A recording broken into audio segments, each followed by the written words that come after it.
This work session is going to be getting information on the housing strategy plan. Make sure when you speak that your mic is turned on so everybody can hear you. And with that, I'll turn it over to Kelly Hart. Thank you, sir.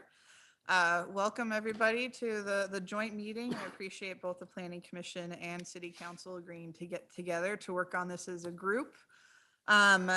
As you all have somewhat participated in, we are working on a housing production strategy.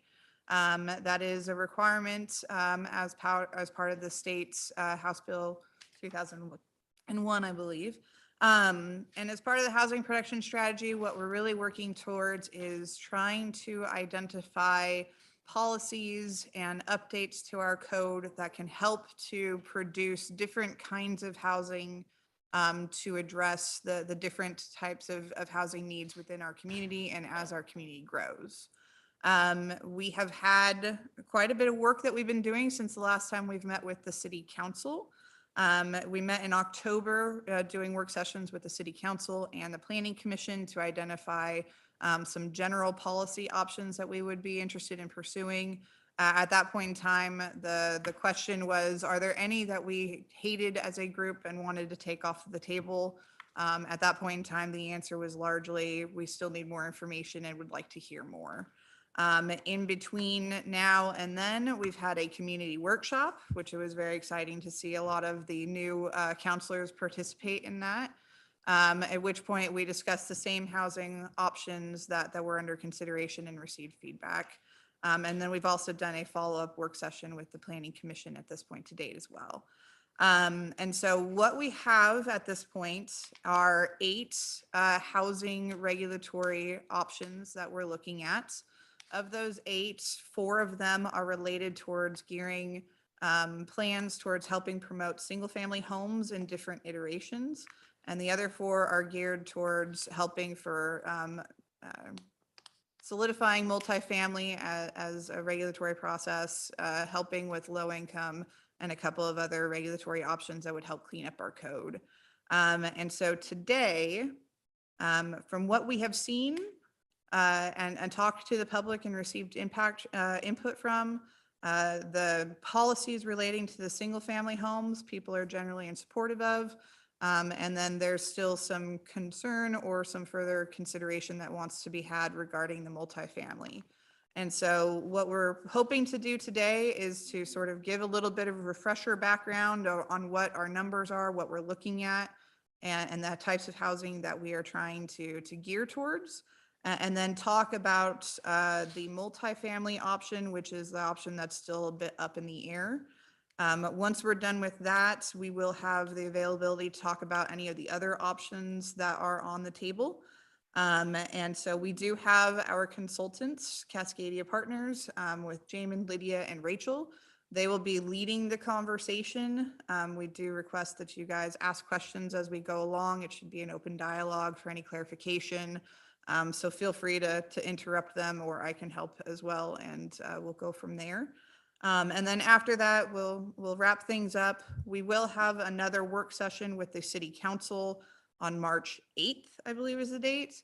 At that point, we will be having the policy discussion on any financial incentives that the City Council might want to consider.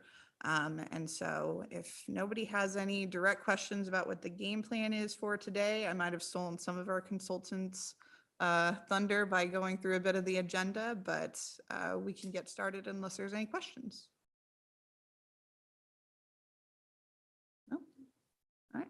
I'll pass it over to you guys on Zoom. Okay. Good afternoon, everyone. My name is Rachel Cotton. I'm a senior associate at Cascadia Partners, and I'm the project manager for the housing production strategy project that we're working on with Lebanon. I'm joined by my colleagues Lydia Ness and Jamin Kimmel, and I'll just get us started. So we've done welcome and introductions, and Kelly, thank you for that good kind of review of all of the work that's been done and kind of where we are in the process. We'll finish up this meeting with a discussion of our next steps and kind of where we are along the timeline. But we'll spend the bulk of today doing a little bit of review on housing need and some of the production strategies that have been proposed on the regulatory side. And we also want to be sure to leave time for discussion and questions and answers. We've done our best to distill the information into an appropriate length for a 1-hour meeting. And that's just kind of our hope, but we really, part of that is building in enough time so that if there are questions or clarifications needed on anything that you hear us say or you see on the slides, please feel free to just raise your hand and ask, and we will do our best to give you more information. So, and as I mentioned, we'll just end with kind of next steps in the process. And a little bit of review. So in 2019, the city did a housing needs analysis. Cascadia was not part of that process, but we've incorporated the information from that housing needs analysis into the housing production strategy, because the housing production strategy responds to the need that's been identified in the community. So a little bit about Lebanon. The population is around 18,500. Average household incomes are a little bit lower than in Lynn County and in the state. And average home values are high and climbing. And as we all know, the market's kind of a little bit down from where it might have been in 2022. So these numbers might be a little bit different, but in general, the takeaway here is, you know, home values are higher than overall in the county within Lebanon, but lower than in Oregon statewide. Half the households in Lebanon rent, and that is different. Within Lynn County, around 1/3 are renters, and in Oregon, around 37% rent. So the community has a higher share of renters than within the region and in the state. And of those renter households, over a quarter are cost burdened. So they're spending more than 1/3 of their incomes on rent. There's also cost burden experienced by homeowners. Around 16% of homeowners in Lebanon are spending more than 1/3 of their income on their housing costs. Another key point of information, 30% of renters in Lebanon are seniors. They're age 65 and older. And that is higher than you would see in Lynn County in Oregon. And one of the things we looked at when we started this project is kind of identifying, you know, a typical renter in Lebanon. Is it a college student? Is it a younger person? And what we found is actually there's a higher share of seniors in that renter population. And a little bit more about renters. So as I mentioned in the previous slide, average household incomes in the community are a little bit lower than state and county averages. And particularly for renters, renter households make around $32,000 a year, which leads to that cost burden, right? So 1 in 4 renter households are severely cost burdened, spending more than half or more of their income on rent. And then related to some of the discussion we'll have in a little later on, 55% of renter households own 1 or fewer vehicles. So when we talk about things like parking standards, you know, we just want to identify what the trend is and what the reality is in the community. So on average, renter households own about 1.5 vehicles per household. So that meaning some own 2, some own 1, some own none, and on average, you get 1.5.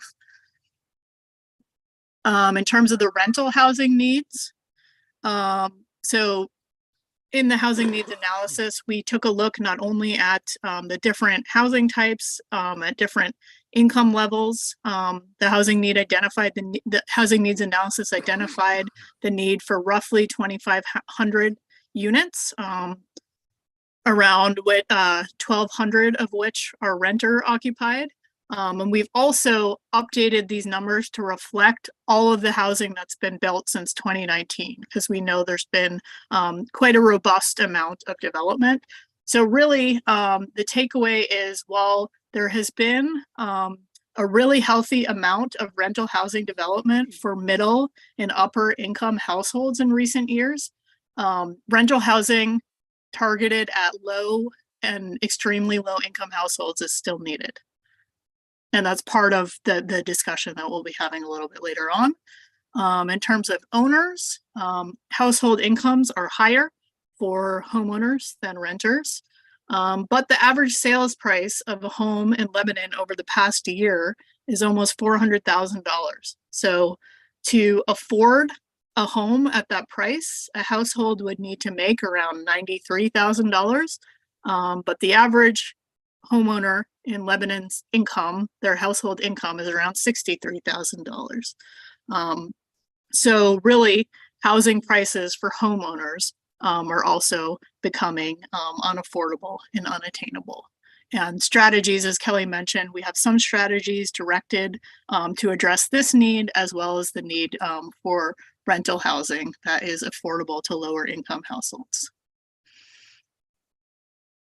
And as mentioned, the average sales price is around $400,000. So this is out of reach for most households in Lebanon.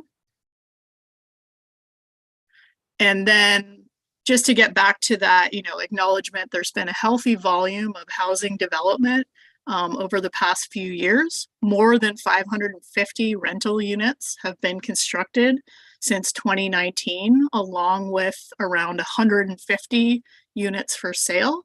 There's about 133 more units for sale that are currently in the pipeline. And we've been working on this project for several months. So these numbers are a little bit old, but still reflect, again, a healthy development activity. You can see that the numbers in orange reflect rental housing units built since 2019. So those are high. Over 60% of new housing built between 2017 and 2021 was multifamily.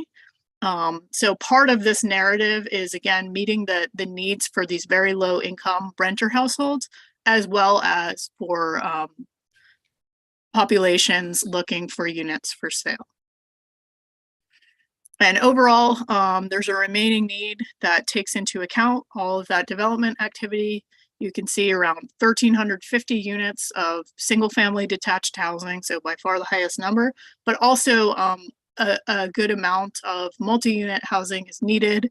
And part of this story here is, as new housing is built, people that live in a certain product type, like maybe a lower priced rental, may move into a newer rental, or they may buy a home that frees up those units in terms of the need. So the numbers don't exactly match what is shown in terms of the need for the populations. These are just the housing units that are needed to meet that need additionally to what exists in the inventory.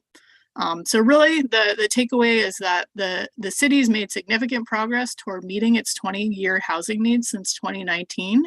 But ownership housing and rental housing that's affordable to lower income households remain key needs. And to reiterate what Kelly said, the housing production strategy identifies strategies and actions the city will take to encourage development of needed housing. This is a requirement for all cities in Oregon with populations over 10,000. It's updated every 6 to 8 years, and it responds to the housing need that's identified based on demographics, incomes, and development patterns of the local community.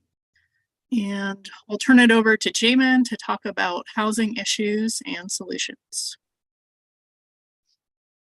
Yeah, thanks, Rachel. Hi, everyone. My name is Jamin Kimmel. I'm a urban planner and a principal in charge of the Housing Production Strategy Project.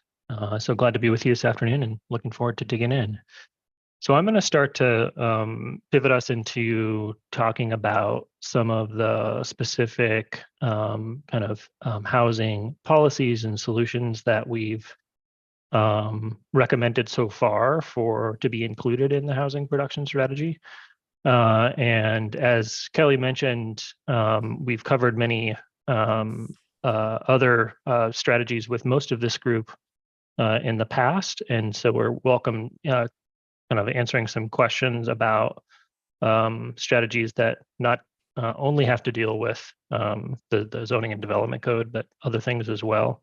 But really focusing in on some of those specific development code options today, because those are the ones where we feel like there needed to be more information, a bit more discussion before the Council and Planning Commission felt comfortable moving forward with including a strategy dealing with that in the report. So go ahead and go to the next slide, Rachel. So as Rachel helped to set up for you, and I kind of just wanted to reiterate what are some of the key issues that we identified that the housing production strategy should address in order to really make an impact on making sure the community can build the kind of housing that's needed in the long term. And so one of them was producing single family dwellings at a faster rate. And so we have several code changes we think can help to meet that need. There's a very strong need for sale housing, and most of those will take the form of single family dwellings.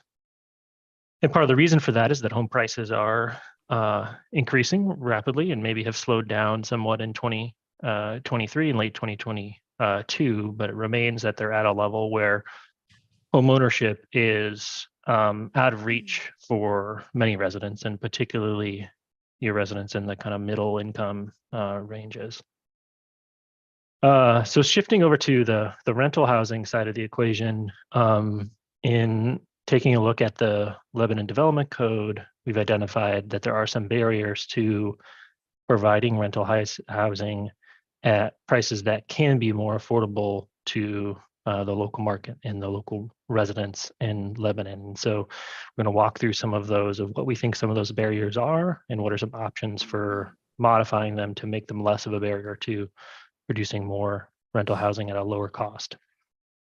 And then particularly, as Rachel alluded to, the new rental housing serving those very low income brackets is something that's very difficult for and unlikely to be provided by the private market on its own.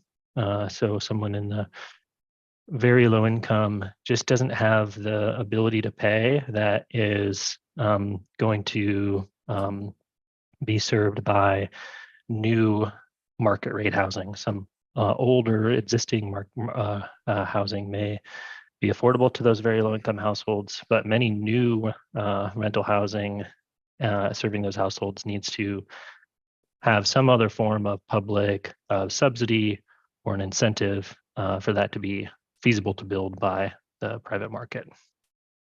Go to the next slide. So this slide is an overview of all of the what we call regulatory strategies that have been recommended to be included in the housing production strategy. And so there are 8 different strategies. So all of these have to do with some recommended changes to the Lebanon Development Code. And so you can see that there is 3 strategies that address that need for sale housing affordable to middle income households. So as we say, under 120% of your area median income.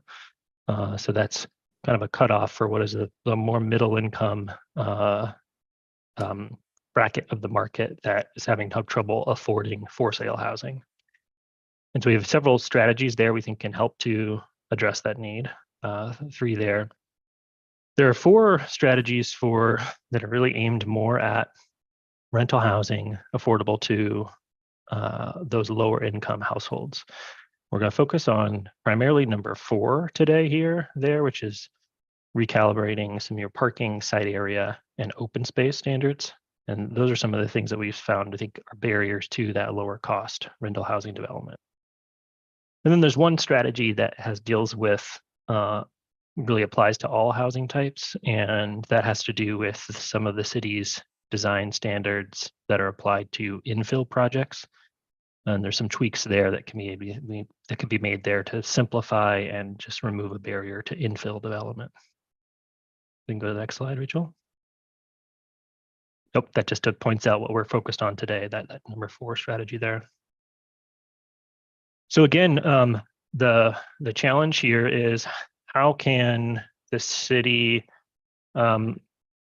encourage of rental housing development that would help to meet the need for units that are affordable to those lower incomes. And so, as I mentioned, there is a range of things the city could do, and some of them involve providing financial incentives to a developer or helping to fund a affordable housing project that specifically targets those lower income households.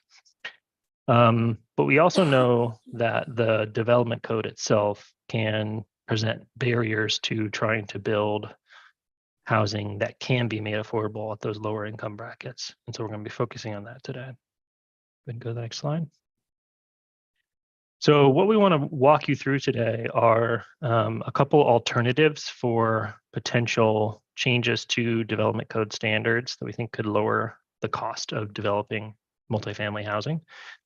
And we're going to walk you through 2 different alternatives and compare how they might have benefits for housing affordability and supply compared to what is likely to be built under the standards of the existing standards of the development code. We're going to walk you both through both of these alternatives. I don't think I want to be clear at this stage in the process that there needs to be a consensus support for one of those alternatives over the other. I think the question to the council and the planning commission today is, do you generally support moving in the direction of one of these alternatives?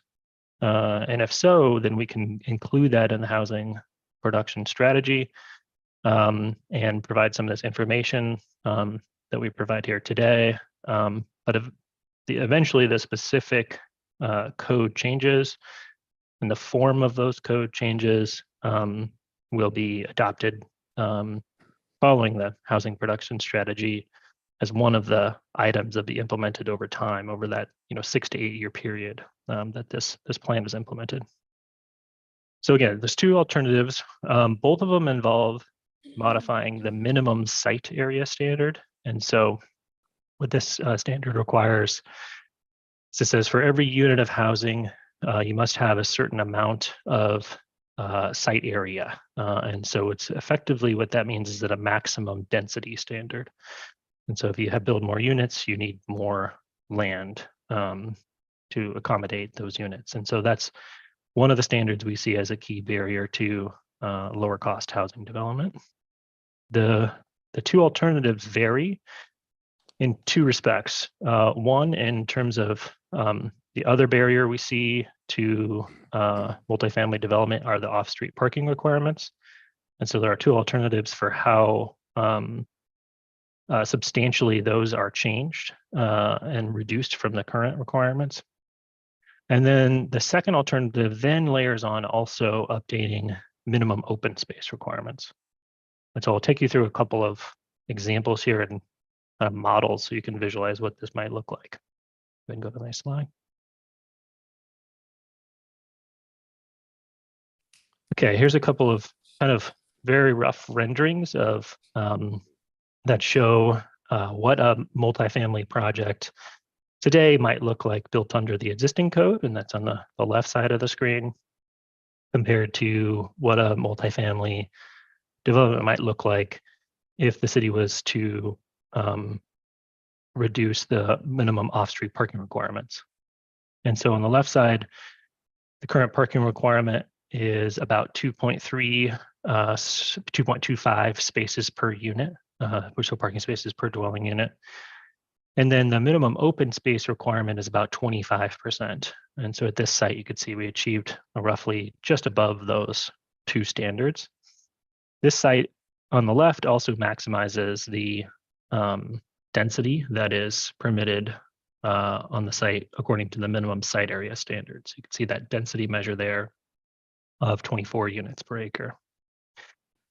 So in the example on the right is what is possible if the minimum parking ratio is reduced from 2.25 spaces per unit to an average of about 1.75 spaces per unit. And the maximum density is increased to something in the range of about 32 units per acre. And you can see the difference in just the number of units on the site. Under the existing code to be a maximum of 75 units. And this alternative here, the first alternative, there'd be 99 units.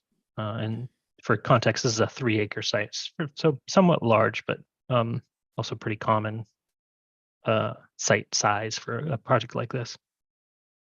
We can go to the next slide.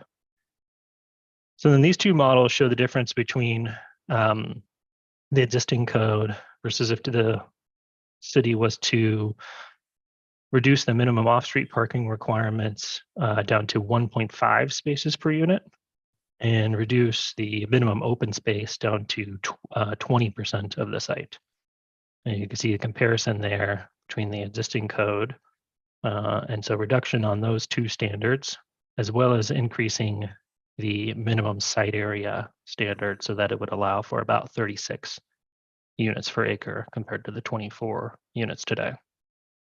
What this gets you is a development include about 111, 110 units. So pretty significant increase in the number of units on the site. And really that's only made possible by changing both the parking ratio and the minimum open space. If you don't change either of those to these levels, then the development just runs out of space on the site for more housing units. We assume here that parking is in a surface parking lot, so not underground or in a structured parking garage, which is very expensive. And so there's only so much site area, and that has to be dedicated either to parking or open space or to the building itself and the dwelling units. And go to the next slide.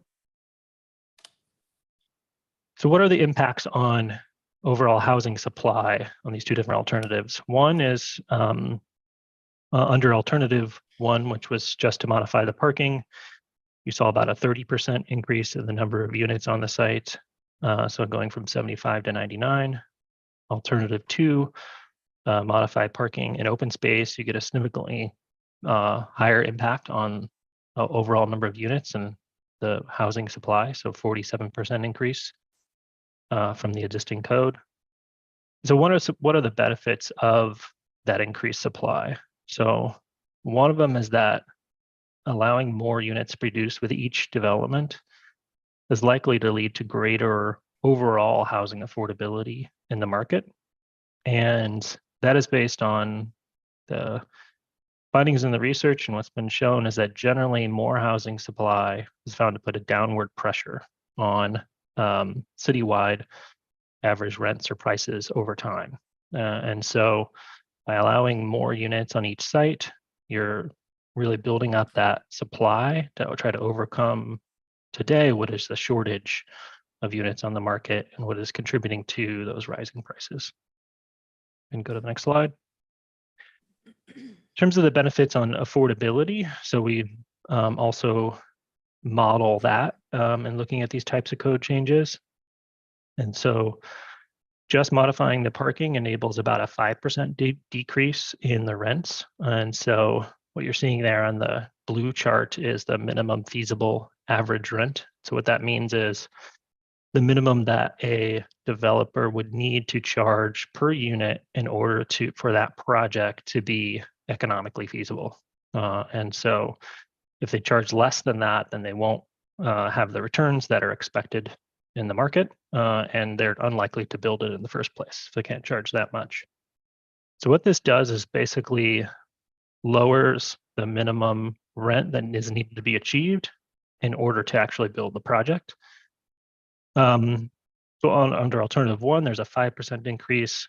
On our alternative two, there's an 11% decrease, going from about $1,700 a month in rent to about $1,500 on an average basis. So what are some of the benefits of that? So broadening the potential market for new units by reducing the minimum feasible rent, and that makes it so that more households could actually afford that rent, then that can make more projects economically feasible, leading to greater overall housing supply and affordability over time. The second part of that that's a benefit is that, so you can see in the orange chart there, the affordability of the units expressed as percentage of area median income. You'll note that the places where we've seen there is not enough units available are for those incomes under 80% of the area median income. And so even with these changes, you're going from about 100% of AMI to 90% of AMI, but there's still a gap there in order to make that project feasible to lower income households, say below 80% of AMI. So if there was a development that got some public subsidy or incentives in order to make that project viable at a lower income, so in some cases, some cities, they're offering tax abatements or reductions in development impact fees or system development charges. The upside of building it a little bit more efficient, see here, is that the amount of public subsidy to make that project feasible is lower. So the gap between what's feasible in private market today and what could be feasible at a lower rent is less, making less need for public subsidy. Okay, go ahead and go to the next slide. So what are some of the potential drawbacks of these code changes? And so we know that they have benefits in terms of housing supply and affordability, but what could be some potential impacts? And so we know that part of the reason the city has minimum off-street parking requirements is to make sure that that most of that parking demand is actually met on the site, and that doesn't spill over into the on-street parking. So there is the potential for, by providing less parking on site, there will be some spillover onto on-street parking and adjacent to the site. The impacts of that will vary depending on the location. So in some places there may be plenty of on-street parking and that won't be felt much of an impact. In other places there might not be much on-street parking at all. So it really varies there. But one of the things we wanted to point out is that the actual number of vehicles owned per household, which is a proxy for what you can expect in terms of the amount of cars be parked with each unit, is actually lower than the current parking requirements require. So the parking requirements require 2.25 spaces per unit. You can see at the chart on the right, and then the summary information in the gray box below it. The actual rate of number of vehicles owned per household is somewhere in the range of 1.5 to 1.75 vehicles per household. And so there probably is a little bit of excess supply of off-street parking that would be provided today if a project was built at that 2.25 spaces per unit. So there might be some room to tighten up those standards without having a significant negative impact on the on-street parking supply. Hey, Jamin, really quick. Mhm. We have one question from a counselor Mhm. as to where you received the data for the vehicles per household. Is that Lebanon specific? Mhm. And where'd you get the data and what's the source? Yeah, this actually comes from the census. This is collected by the American Community Survey, which is a census survey. And so this data is a 5-year sample from the 2021 survey. So it's averaged over 5 years. And there is some margins of error on it. But at the citywide scale, the city has a big enough population. The margins of error are pretty low. So we're pretty confident that this data is a good measure of actual vehicles per household. And so this is Lebanon City, This not is City zip of Lebanon. code or county. Mhm. No, it's the City of Lebanon. Thank you. So that's on the parking side. Then might ask what were some of the drawbacks of reducing open space on the site. So the reduction in open space is actually that's kind of needed here is actually pretty minimal. So going from about 25% of the site in open space to 20% of the site. And so we think in most cases that the impact of that can be pretty well managed by continuing to have good design standards about what is in that 20% of the open space on the site. And so currently the design standards for open space in the city really prioritize more usable functional spaces. So having playgrounds or picnic areas rather than just kind of general landscaping. And so I think there's probably some room to continue to provide those amenities and that are important for livability, while just kind of tightening up the minimum percentage of the area of the site that actually has to be dedicated to open space. Okay, I think that is the end of the presentation, and we welcome some Q&A. So I've got a couple of comments on that. First comment I've got is I am very good friends with a gentleman that lives in subsidized housing in Lebanon here. His name's Jim Rumsey. He lived with my family in our home for a period of time. He is now living in an apartment complex there off of South Main. He does not own a car at this time, and he fits that demographic that you're talking about, being a senior citizen. He's a Vietnam veteran. He's on a fixed income. All he's got to live off of is a small veterans benefit and Social Security. The model that is being used for the parking situation is very flawed when it comes to this particular gentleman. Where he lives, there really is not enough parking. He doesn't own a vehicle himself, so when I go to visit, I park in his parking spot. But often the parking that's available is full. And even though he doesn't drive, he doesn't go anywhere, he gets visits from Meals on Wheels. He gets visits from In-Home Health. He gets visits from Inogen, who are helping him with his oxygen machine, etc. This one person who doesn't have a car has a regular stream of traffic coming to him at his apartment, and reducing the parking available would be very detrimental to him personally and to the other residents at this facility.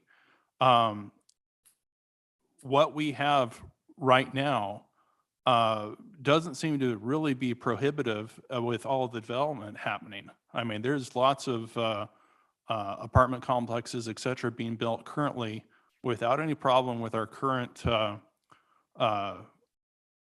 code rules.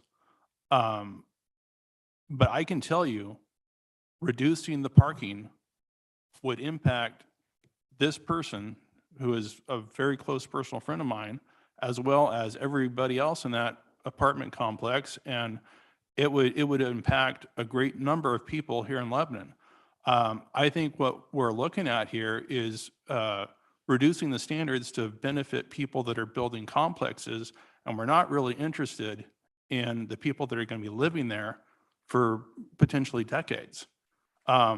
If we reduce the parking standards here, it's going to be a problem. And you can't claw that back after you put that in place. Once it's gone, it is gone. You can't go back and add more parking to a place that's already built and developed. It's just gone. So if we think about doing that, we had darn sure better be absolutely positive of what the outcome is going to be from that. I do understand potentially reducing some of the open space. A lot of times there's places that, you can tell there's bits of grass that nothing happens to it except it gets mowed. And I can understand that. But the parking, that's a big deal. The other thing is, the guiding assumption here appears to be, hey, if we build it, then there's going to be more of it, and then magically somehow it's going to be cheaper. And I think that's an incredibly flawed assumption. I think the market rates and everything else is going to bear out that people that own these properties are going to charge what they can get, and what they can get is what they're going to charge. And, you know, it's not just about Lebanon, it's about people that are in transient conditions in Albany and Salem and Sweet Home, and looking at, hey, there's more housing cheaper in Lebanon, and swoop, here comes all these people descending upon Lebanon, and whatever benefits we might have thought we were going to get canceled out by the increased demand of other people coming in. So I really would like to see what evidence we have that we can be certain that our changes are going to actually result in the results that we're being promised here. I'd like to comment on that as well. I think Marcellus has got it, nailed it. I think that what he said, I totally agree with. I think that the market will set the rate of rents. From what I've seen, by being on the planning commission for almost 8 years and watching Lebanon grow for the last 30, I'm in total agreement with Marcellus on that. And I had another question for the Cascadia group. What percentage, if you do know, of renters are on some kind of a subsidy for rent? Do you know that? So like a Section 8 voucher, Correct. a Yeah, housing any voucher. kind of assistance. Yeah. There's several different kinds out there, but Mhm. do you know the percentage of renters in Lebanon that are on some kind of assistance, whether it be, you know, rental assistance from HUD or anybody else? You know, I don't know off the top of my head, but I'm sure it is in the housing needs analysis that was done in 2019. Usually that data is collected at that point. But I'm not sure the specific number for Lebanon right now. KJ, you're pretty involved in that end of things. Do you know what that is? I honestly couldn't tell you. I know it's a fairly sizable number. And the other thing that the report keeps talking about AMI, did you factor FMI into that as opposed to just AMI, which does change the equation? By FMI, you mean family median income? Yeah, exactly. The HUD 'Cause we've AMI. got different standards. Like where we're at, what we built is AMI. The new one out by Walmart is FMI, FMI meaning, family median income as opposed to average median income, which means they're also charging about 40% more in rent, even though it's affordable housing. well, That takes a lot of people out of the. that out right of there the is, pool. that right there in itself is evidence that, that no matter what kind of breaks that we give these developers, I mean, it's not going to bring down the cost of rent. Not much, Common sense. not a flower that grows in everyone's garden, unfortunately. But you're absolutely correct, Dave. So I would like to know the difference for the stats between FMI and AMI, because numbers do change. So the AMI that we're using is that's directly from the federal HUD, Housing and Urban Development Department. Yeah, And it does actually relate to household size. So it encapsulates some families. And so we're usually either using the 2-person household or the 4-person household. And so it's not an individual AMI, it is a household AMI. well, when you say AMI, it's average median income. Area median income, yeah. Area median income, FMI is the family, which is going to be a higher number. Well, the Because area median income You'll have more than one person working. area median income does include families because it varies based on household size. And so we're assuming that a 4-person household, I believe in these numbers, which I is never a, assumed. kind of an average family size. Mm. How you classify how you're gonna pay your rent, FMI allows you to charge more if you're affordable housing than AMI does. That's why you get that big difference. And if they decide to do FMI, it knocks a lot of the people out of the pool that can't do certain certificates for housing, and it allows them to charge more. That comes back to what you were talking about, where no matter what we do, it's still gonna be high. I have a question regarding the parking. Do you guys have any information or numbers on how Lebanon's parking space requirements at 2.25 compares to those in other cities in the area in the state? Yeah, so, well, that was one of the pieces of feedback we received when we talked to developers and affordable housing providers as part of this project, was that Lebanon's were higher than many other similarly sized jurisdictions. And so that was one of the reasons we looked at it more closely as a potential way to, lower the cost of developing multifamily. And so 2.25, in my experience, is on the higher end of the range, even for a smaller town like Lebanon. I'd say most communities Maybe now have that's one more of the good between things 1 to about Lebanon. 1.5. Say that again. I was saying that in my experience, most communities, even smaller ones, are in the range of 1 to 1.5 or 1.75 spaces per unit. Okay, thank you. Mhm. I will say, when we did our structure, our place out here, the board did allow a variance down to 1.75, and that has not been an adverse issue for us out there. There's not been a lot of crowding or lack of parking spaces or anything like that. I don't know about 1.5, but And are you at 1.75 100% is okay. capacity? Hmm? Are you at 100% capacity? Oh, yeah, we have been since day one. With Well- 260, yeah, Applegate, with 260 on the waiting list.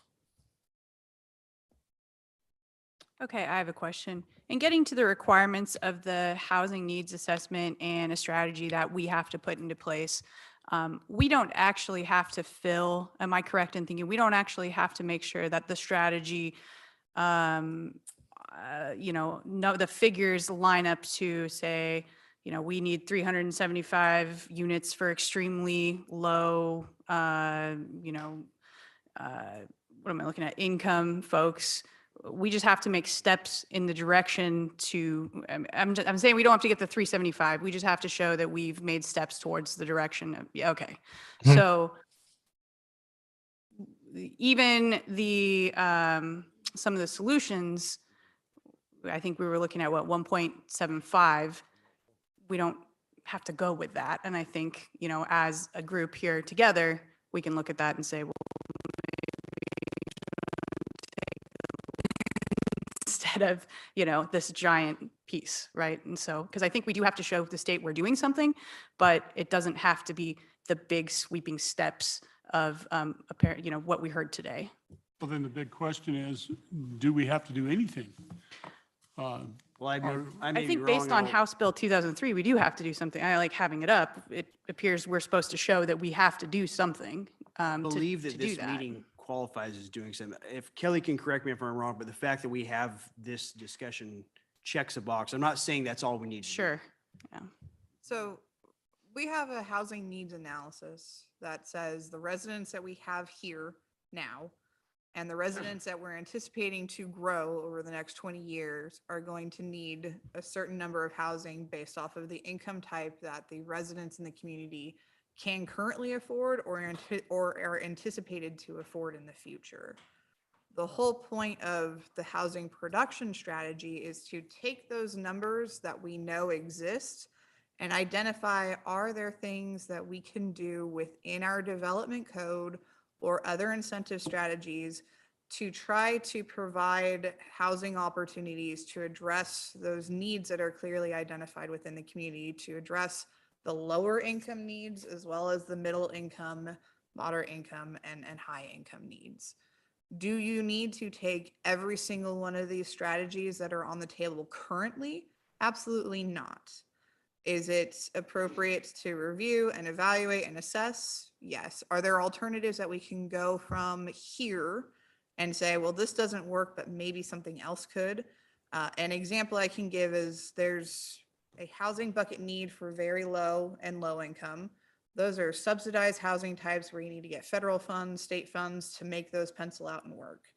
And then you kind of have the middle housing, that's the 80% area median income to 120% area median income. That's kind of where our missing middle housing is. That's the term that the state's identified is we're struggling and trying to identify ways to accommodate that housing need because it's too high to warrant subsidies from the state and federal government, but it's too low to meet market demand. And so I haven't talked to the consultants about this, but I'm just throwing it out there. An option that you can look at is, well, we don't want to touch how our code currently sits for the apartment type apartments that are market rate apartments, because clearly they have not had any difficult building here and providing housing here. You have subsidies for the lower income. We've had 2 projects done in the last 2 years that have built lower income housing. We're not really addressing that middle part.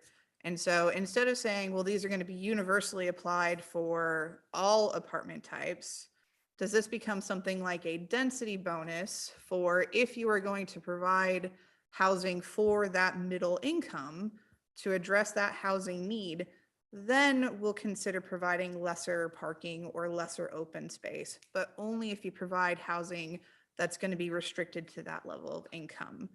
That will help pencil that out. And then that provides a solution for that housing need. You could look at something like that, or you can say there's plenty of other options that are on the table right now that address housing that hasn't been built at all. So we want to focus on those, and we don't do this cycle. And that's also a perfectly acceptable answer. We just need to demonstrate that we're evaluating it, thinking about the community based off of the needs of the community. What's the next step? I've said a lot. Sorry for speaking so Basically, much. what you just said was we don't have to do anything. But if we did something like change the open space requirements for apartment complexes, that would be considered by the state as a huge Step in the right direction. step in the right direction. It's an What incremental is something step. simple like that? Well, I think it's in the title, strategy. Yeah, we So- don't need to do, huge, no one, I don't think wants to do giant sweeping changes here. I certainly don't. So, a small strategy. Well, I have a comment and then a question. The comment is I have family that lives in apartments, and I don't know if these numbers take into account work pickups and other type of vehicles that are parked there. I know my sons have company pickups, they drive home, and then they have on top of that their personal vehicle. So I don't know if this took into account that type of situation. And then the other question I had, and I am taking the chance of sounding uneducated here, but I'm gonna ask it anyhow, so I know. How did we derive at the numbers that we're at right now for open space and parking, and why did we derive at those numbers? Does anybody know that? So those were established in our latest version of our development code, which was done back in 2006. How it was derived, I do not know. I will put a plug in just for staff level purposes at this, take it as you will. But if you chose to do anything on the planet right now, modifying the open space standards for apartments would be a fantastic option, because as it sits right now, it's incredibly convoluted and the code language is nuanced and doesn't use the same language throughout, and it doesn't actually result in having quality open space. So that's an easy change, which might not result in massive affordability changes, but will result in a differential of how it can be applied within the code. How it's created, public input, meetings like this, evaluation of similar codes at similar times, industry standards applied, and then sort of a best strategy. And then you see if that strategy works, and if it doesn't work, then you modify your code. And so So- where exactly it came from, public So input. on open space especially, I can kind of figure out how they probably came up with parking requirements, but open space, is that an environmental? Is that a mental health issue? Is that, did they say, hey, you need this X amount of square footage of open space because of these reasons? So the way that the code is written out, it kind of gives you an expectation of how the open space should be laid out, which gives you the reasons for it. That being said, it's still convoluted. So it says that 25% of your entire site area shall be open space. But then only of that 25% of it, 50 of it should be usable. So that means 50% of it can be parking lot planters and, setback standards and all that kind of stuff, just so that there's beautification. 50% of that should be usable to the people who live there, but that could be equated to walking paths through apartment unit to apartment unit. It could be, narrow green spaces that people can walk through. And only 25% of the actual usable space should be a common area in which the people can congregate and be a community in, and then have a children's play area.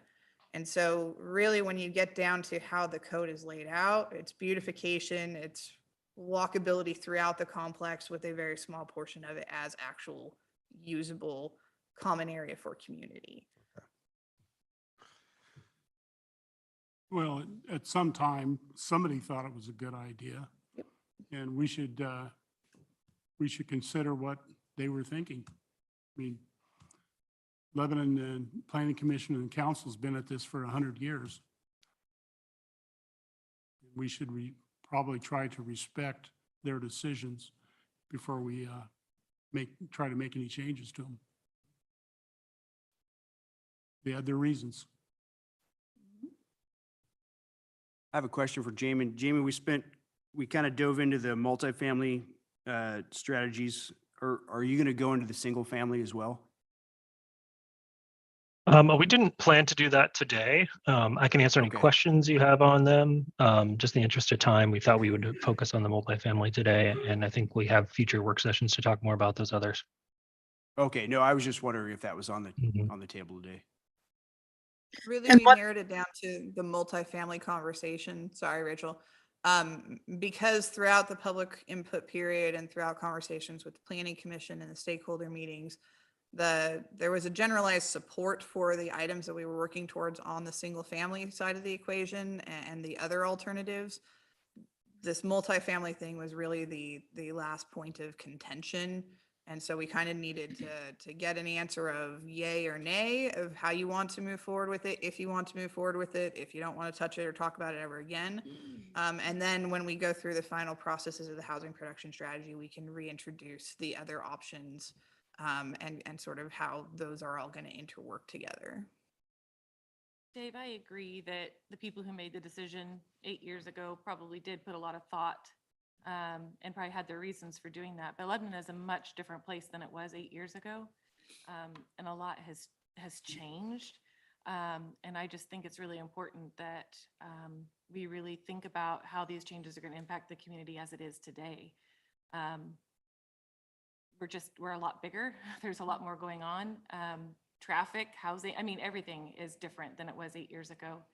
And that green space or usable space, it sounds like, was eaten up in a lot of walkways and beautification, and not really maybe for the intended purpose of the community having a space to be a community together anyway. So I think it's a good conversation to have, to talk about that usable space and what does that really look like, and is it the best thing for our community, and does it fit our community in today's,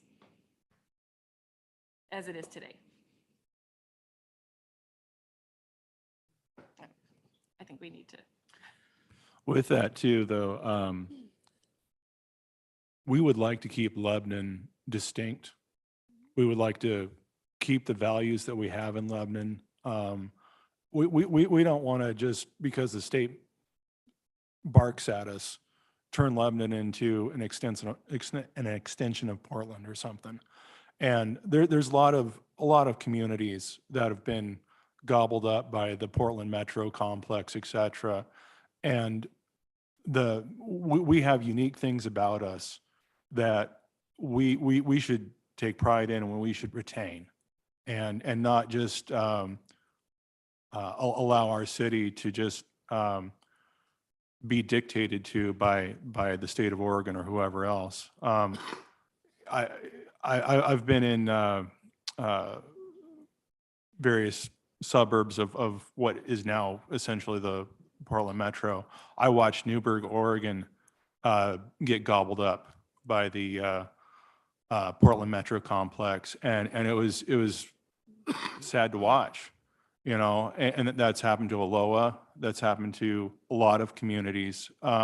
They used to have their own identity. They don't now. You used to be able to park on the street. You can't now. So we do need to reevaluate the needs of our city for how it's changed. And that's true. At the same time, we need to be very careful, because if we give certain things away, they will not be things that we can reclaim later.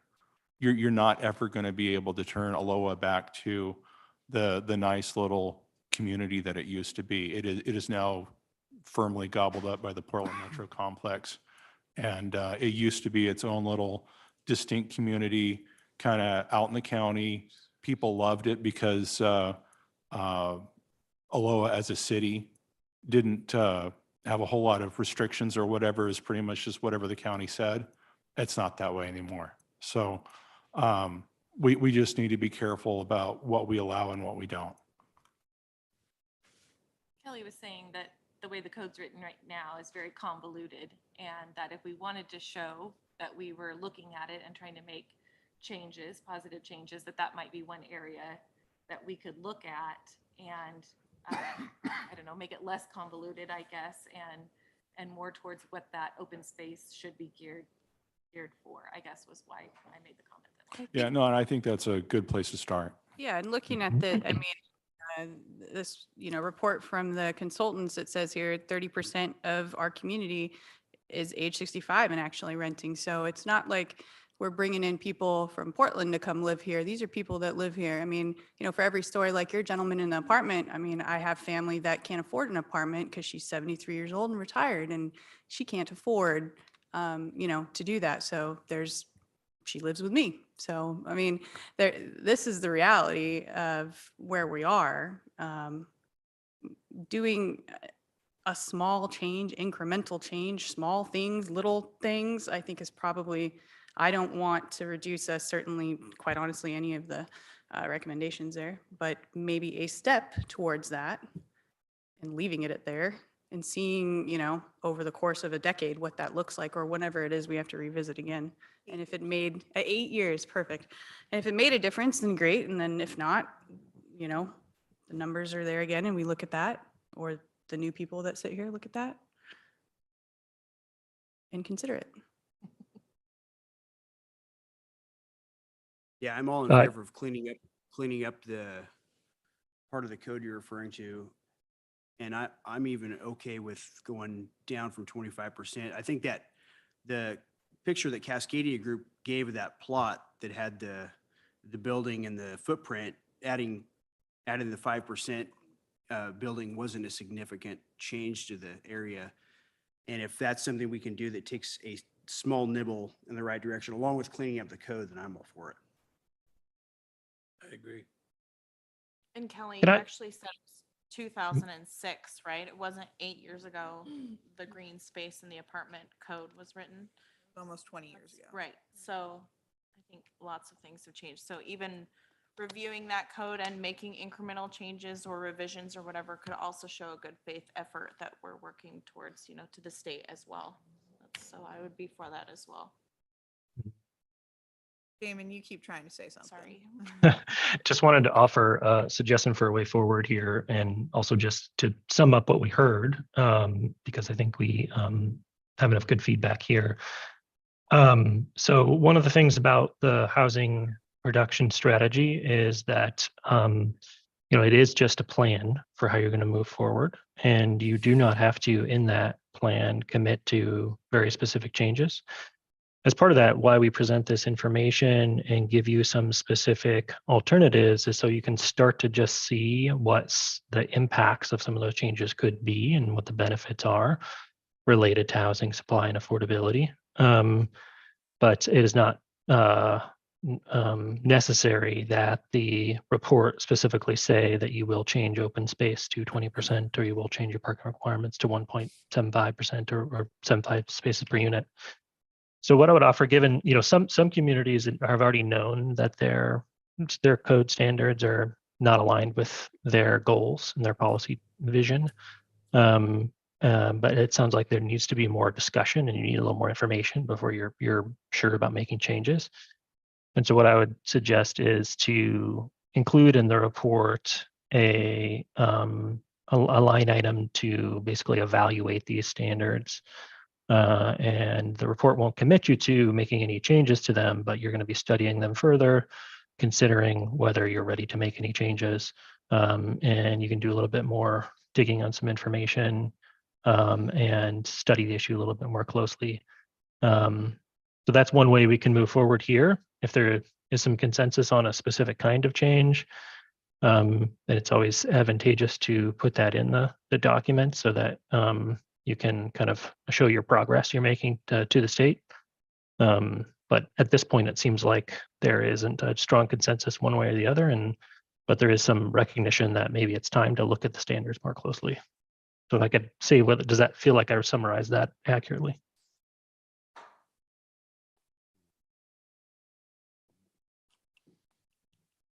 Yeah, I believe so.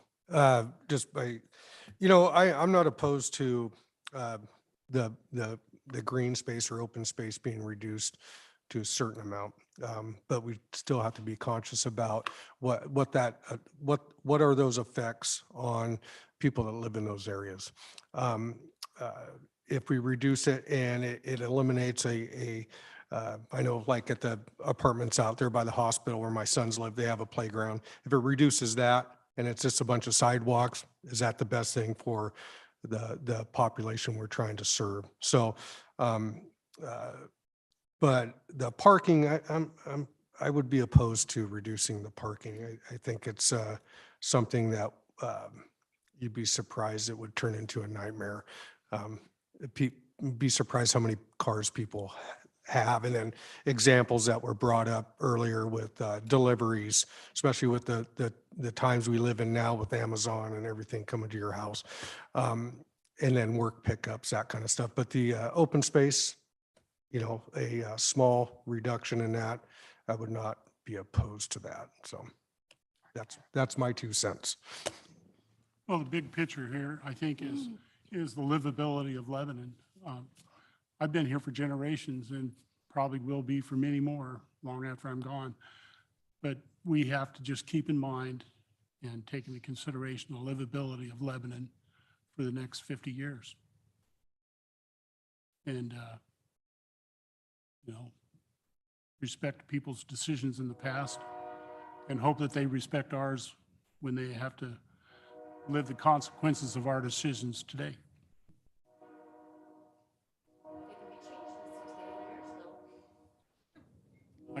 Say that again. I You have to I talk can't hear louder you. than the It can be train. changed in the next 6 days.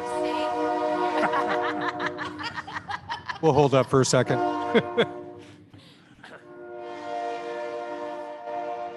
Does that on purpose. Yes, it does. Annoying train.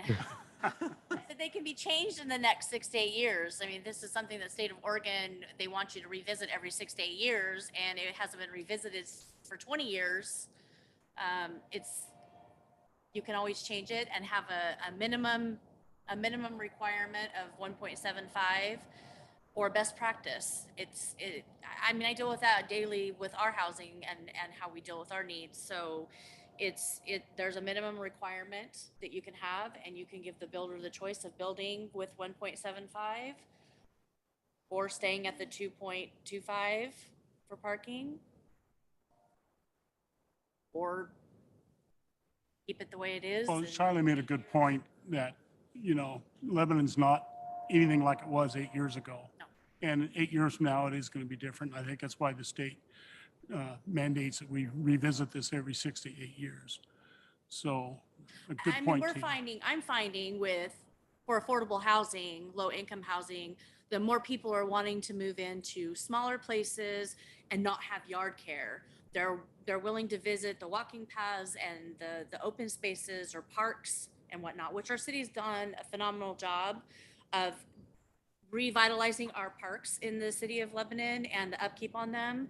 They're phenomenal compared to what they were even 8 years ago, or 10 years ago. But, you know, just that little bit to allow more housing, whether it's multifamily, single family, or however it sits. I just know that for affordable housing for low income families, they're lucky if they have one vehicle, and most of them ride bicycles because we don't have transportation in the city of Lebanon that can conform to what people need going from one end of town to the other. So, I don't know. And I think that's demographics too. I know one of the big stories coming out of Bend right now is they're going to have a lot more young working couples in apartments because that's all people can afford in Bend. And they're having parking battles in the apartment complex. But Yes. you're talking about young, you know, dual income families. They both have a car and they have a friend that might visit, where we just saw from the presentation, a large portion of our renters in Lebanon are over 65 who maybe only have one car, but they still, like Marcel,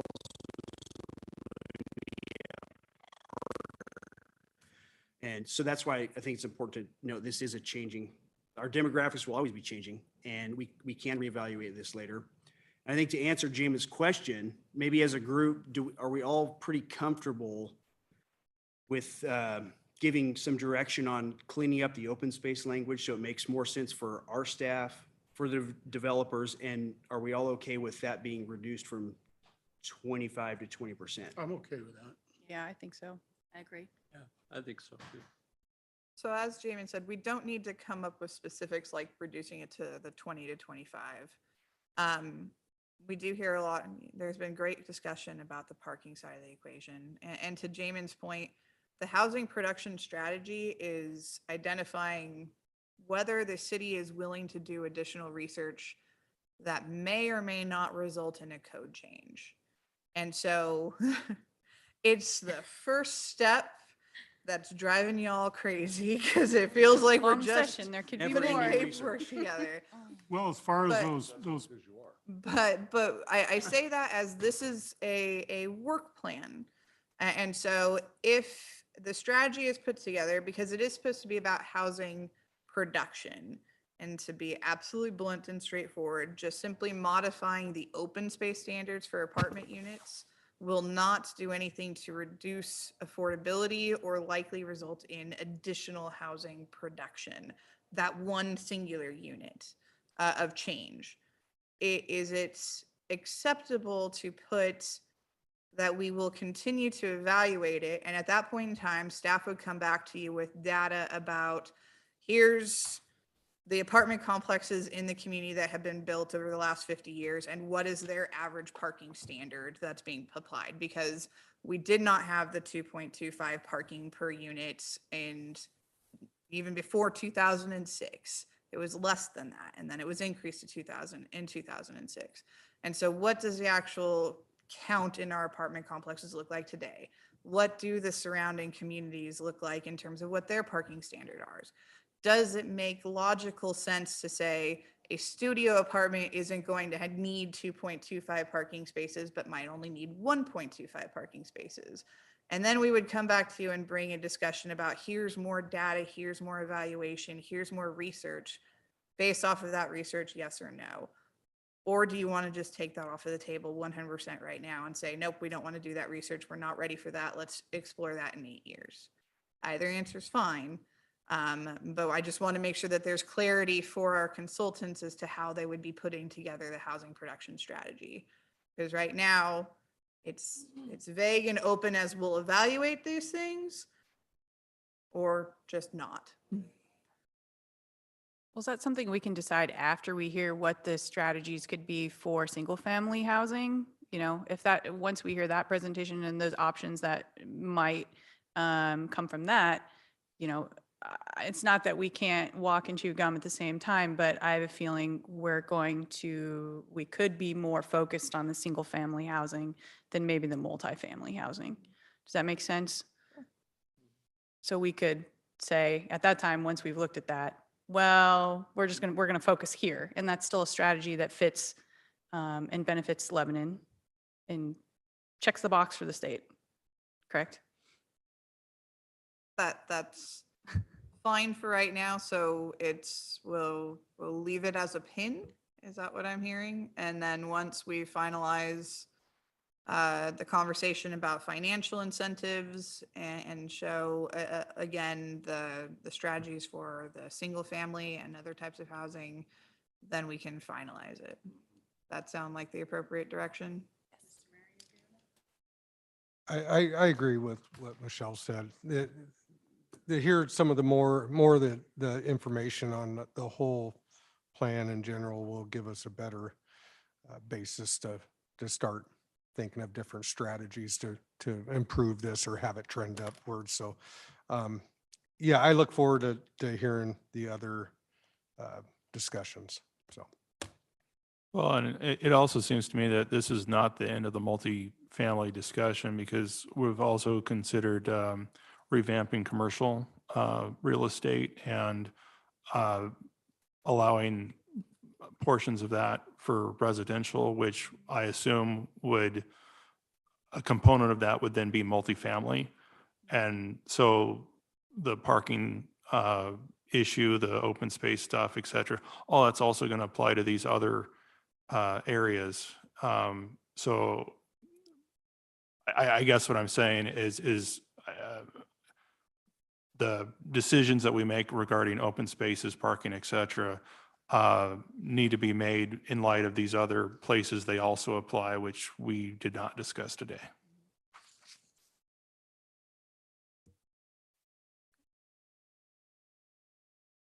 Is there any other comments or discussion points?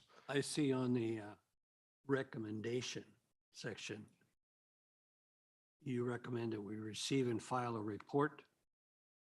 And number 2, provide staff with the direction. Have we provided you enough direction? Yes, sir. Is there any other comments from Cascadia Group?